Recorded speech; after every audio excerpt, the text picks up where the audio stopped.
The rain had already begun to fall when the laughter echoed across the quiet office hallway. It was late, far too late for most people to still be working. Yet beneath the pale glow of fluorescent lights, one exhausted single father sat hunched over his desk, unaware that a single teasing question was about to reopen a part of his heart he had buried for years. His life had been built on sacrifice, routine, and silent endurance. But sometimes the smallest words from a stranger can shake the walls we build around our hearts. Before we begin this story, take a quick moment. If you believe in kindness, second chances, and the quiet strength of ordinary people, please like this video, leave a comment, share it with someone who needs a little hope today, and subscribe to the channel. Stories like this remind us that even the most tired hearts can still find light. The office building downtown had mostly gone dark by 9 in the evening. Cleaning crews had already moved through the hallways, elevators hummed quietly, and the city lights outside flickered like distant stars. Daniel Carter was still working. Daniel wasn't supposed to be there that late, but life had taught him that supposed to didn't always matter.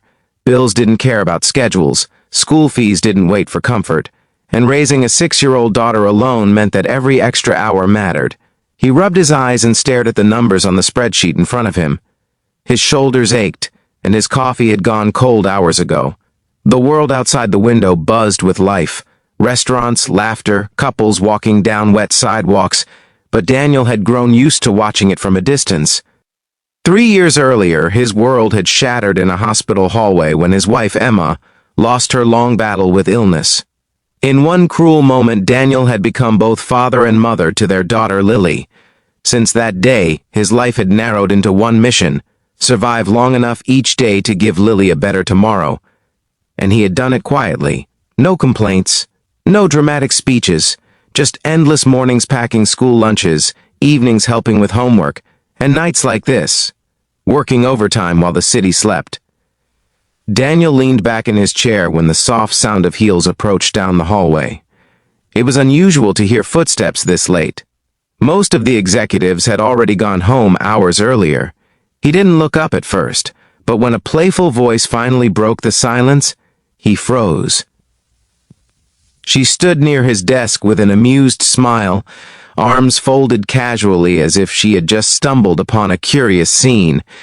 She was new to the company, one of the senior consultants temporarily assigned to review department performance. Her name was Sophia Bennett, and people whispered about her reputation: sharp mind, quick wit, impossible standards. But tonight she didn't look intimidating. She looked curious. Her eyes moved across the stacks of paperwork and empty coffee cups before she laughed softly.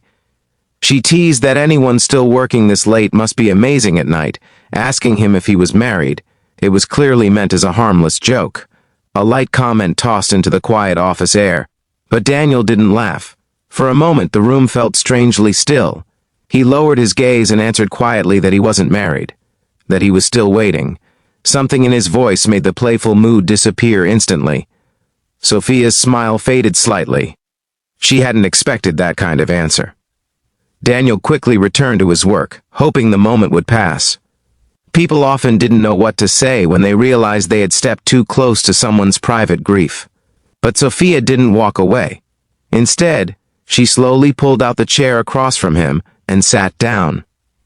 The office lights hummed softly above them while rain tapped against the windows. At first, neither spoke. Then Sophia noticed something unusual tucked beside Daniel's computer: a small crayon drawing of a house with a crooked roof, bright flowers, and 3 stick figures holding hands.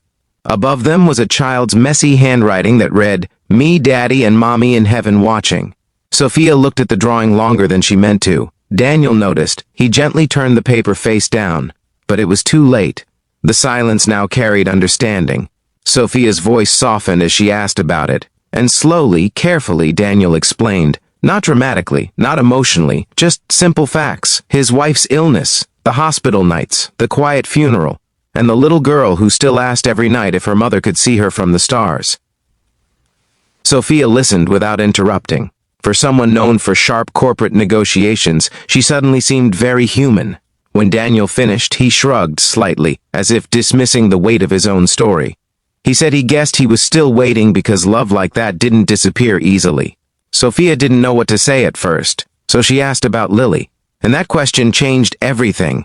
Daniel's tired face lit up in a way Sophia hadn't seen before. He talked about Lily's love for drawing, her endless questions about the moon, and how she insisted on leaving an empty chair at dinner just in case Mommy visits. For the first time that evening, Daniel smiled. And Sophia realized something important. The man sitting across from her wasn't just a tired employee working late. He was a father holding together an entire world for one little girl. Over the next few weeks, Sophia noticed Daniel more often. He always arrived early. He never complained. He quietly helped coworkers when they struggled. And every day at exactly 4:30, no matter how busy things were, he packed his bag and left to pick up Lily from school. At first, Sophia thought it was coincidence. Then she realized it was discipline.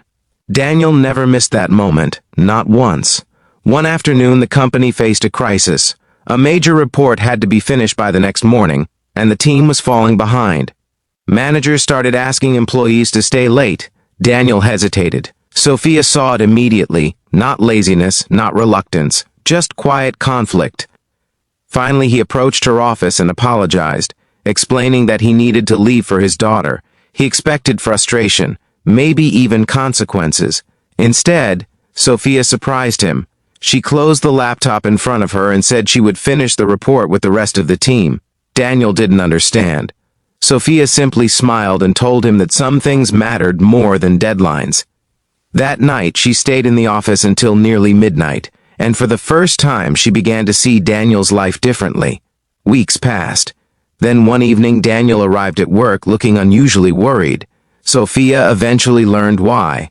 Lily's school was organizing a small family evening, and children were supposed to bring both parents for games and dinner. Lily had been excited for weeks. Daniel didn't know how to explain that it would just be the two of them again. He feared the quiet disappointment in her eyes more than anything else. Sophia listened quietly, and then she did something unexpected. She asked what time the event started. The night of the school gathering arrived with bright lights, colorful balloons, and children running across the playground. Parents chatted in small groups while teachers organized activities. Daniel stood awkwardly near the entrance, holding Lily's hand. She looked around excitedly, but Daniel noticed the other families. 2 parents, 2 chairs, 2 smiles. Just as he was preparing himself for Lily's questions, a familiar voice called his name. Sophia walked toward them, carrying a small box of cupcakes. Lily's eyes widened. Sophia knelt down, introduced herself, and told Lily she had heard so much about her drawings that she simply had to meet the artist. Within minutes, Lily was laughing, drawing pictures. Showing Sophia every corner of the playground, Daniel watched in stunned silence. Sophia didn't replace Lily's mother. She didn't try, but she filled the empty space that evening with warmth and kindness. And Lily noticed. Later that night, while children watched a short movie on a projector screen, Lily leaned sleepily against Daniel's shoulder. She whispered something that made his chest tighten. She asked if the nice lady could come again next time, because Mommy would probably like her too. Months passed, the seasons changed, and slowly, gently, something began growing between Daniel and Sophia. Not rushed, not dramatic, just quiet companionship, shared coffee, school events, laughter that felt natural again. Daniel sometimes still looked at the old crayon drawing on his desk, but now he noticed something new, hope. And maybe that was what waiting really meant. Not holding on to the past forever, but allowing the future to find its way back to you. Now, before we reach the end of this story, we have a small request for you.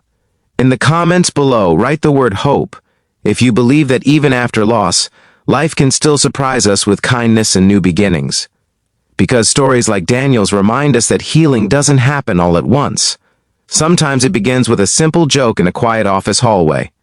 Years later, Daniel still worked hard. Lily grew taller, her drawings more detailed, her laughter brighter. And Sophia remained part of their lives, not as someone who replaced the past, but as someone who helped them build a future. One evening, Lily taped a new drawing to Daniel's desk. This one showed 4 stick figures. Daniel looked at it and laughed softly. Because sometimes, the heart keeps waiting until the right people finally arrive. And if this story touched your heart even a little, please take a moment to like the video, share it with someone who believes in second chances, and subscribe for more emotional stories like this. Because you never know. The next story might remind someone that even the most broken nights can still lead to beautiful mornings.